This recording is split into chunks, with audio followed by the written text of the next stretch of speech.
town in Calabria. A Tuesday in late October.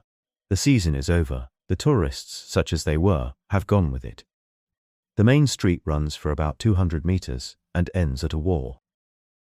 The taverna is on the left side, roughly halfway along.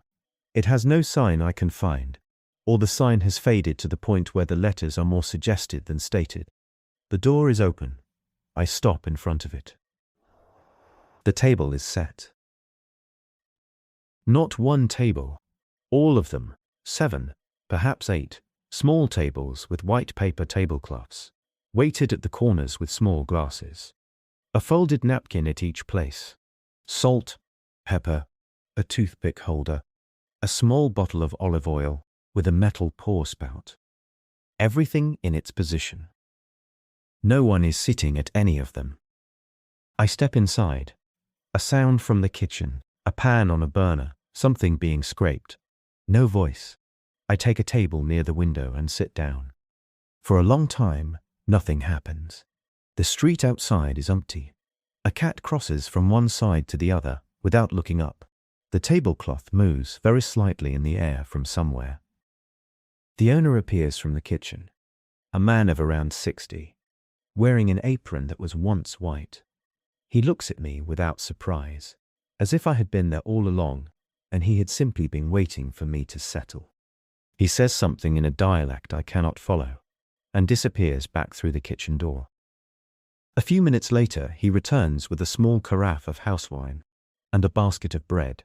He sets both down and disappears again. I pour the wine. The table has been set since before I arrived. It will be set long after I leave. This is the thing I keep returning to as I sit here. The table was not set in anticipation of customers. It was set because that is what you do in the morning. You set the tables. Whether anyone comes is a different question, one that the tablecloth does not ask. Marcus Aurelius wrote that you should do what nature requires without looking around to see whether it will be noticed. He was writing about virtue, not about taverna management.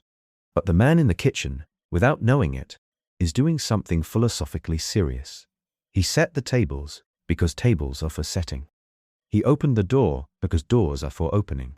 He cooked something because the hour for cooking had arrived. The category of customer is not what concerns him. I eat what comes. A plate of pasta, something with pork, a few olives. I drink the wine slowly. Outside, a man on a bicycle passes. The cat reappears on the other side of the street and sits down. The afternoon is arranging itself without consulting anyone. When I leave, I put money on the table because I cannot find the owner to pay him directly. The kitchen sounds continue behind the closed door. I stand on the street for a moment. All the tables are still set.